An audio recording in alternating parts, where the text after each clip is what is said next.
Hi, I'm Jennifer, and we're going to talk about competencies here for a few minutes today. So let's set competencies aside for a moment and imagine that we're planning just a fantastic party. And if we're planning that party, we're probably going to work, you and I, to have a good understanding of what we're making and what are the recipes, right? We're going to be very clear about the ingredients, how everything fits together to deliver that main event. Similarly, if we jump back to competencies now, they are the recipe for building the team that's going to get you where you want to go, to achieve those key results, to live your culture, to achieve your vision, and also to be that remarkable place to work that's going to build a reputation for being best in class and exceptional in the industry. So, with those things in mind, that helps level set just the importance of competencies. If it's something that maybe you hear about, or it's part of your hiring process in terms of some nuts and bolts and pieces that you throw in, or performance reviews once a year, it's really something that can be threaded throughout your operations, shared with people, become part of the language that you use to support one another on a daily basis. We're also hearing a lot more about competencies as we look more intensely and embrace skills based hiring. So, you've probably heard about organizations taking, or you might likely be doing this already, but focusing more on measuring and evaluating skills and the specific qualities that are necessary to drive performance instead of looking at years of experience as much or college education, but instead looking at the skills precisely. And those could be softer skills, like softer, they really are soft, like empathy, ability to coach, give feedback, remain self awareness, all of those things. Or they could be technical skills in your specific industry, a mix of those things. And so, as we're focusing more on those, combined with a massive change that we're facing in technology and just the world of work, that puts an onus even more on having this competency model, having competency models and frameworks that guide how we're leading talent, developing them, hiring every aspect of that employee journey.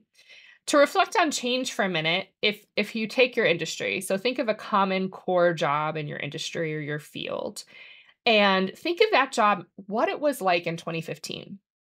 Now think about it where it will be in 3 years, in 2027, 12 years later. On average, that job's going to be about 50% different in terms of the work, tasks, and the skills and what's required. So that if there's any doubt in your mind already about the importance of having set competencies in place and an understanding of that, that amps it up even more, right? In addition, competencies are a wonderful way to strengthen and thread through your culture. And the newsletter that we have, as well as linked below the blog, depending if you're watching this on YouTube, we have a couple examples of competencies and how they can be brought to life and thread in your culture. So if we look at the competencies, one that we took just a hypothetical organization and leadership competencies that might be present, we have total customer support. And one tenet of total customer support, that competency, is recognizing and acting with the understanding that the customer experience is never going to be greater than the employee experience. Now, that's one of our core beliefs, and we could see how that could hold people accountable, could be something that's, useful for level setting on what people can do for achieving that key goal. We also have feedback and coaching, and there's specific behaviors in there talking about psychological safety, creating an environment where people feel, open, they can share their ideas, they're encouraged to give their feedback.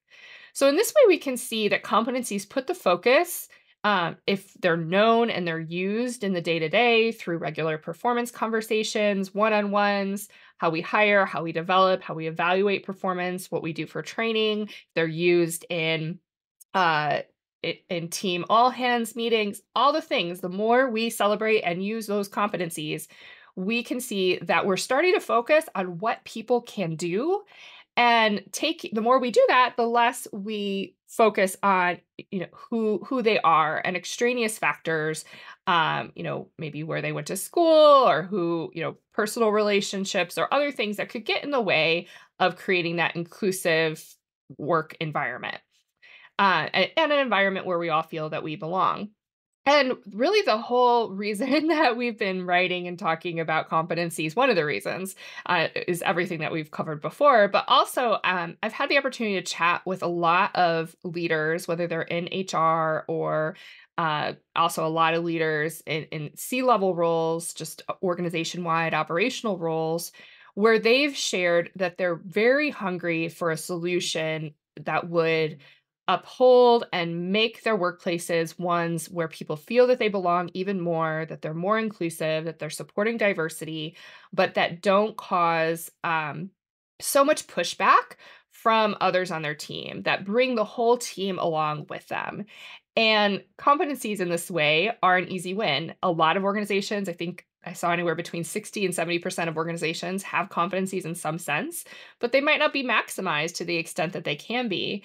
And to the extent we embed them, celebrate them, thread them through every aspect of who we are and include them in our day to day language, that is going to help us focus again on what this person can contribute, what their potential is, and create that more inclusive environment where we all feel that we belong in the pursuit of achieving these great things through the means that are defined with our competencies.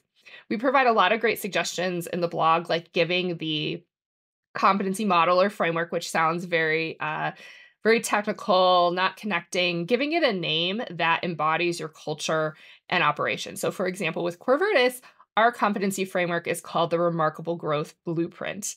And in that way, we're tying in, we're about being remarkable, being noteworthy, being a place where people can flourish. And it's the blueprint through which we do that. So I hope this short video, these few minutes that I got to spend with you, gave you some practical tools. That's always our goal, to be relevant and resonant and give you useful and practical tools that you can apply to be an even greater place to work. And until next time, we're always here to support you on your journey to being a place where people can thrive.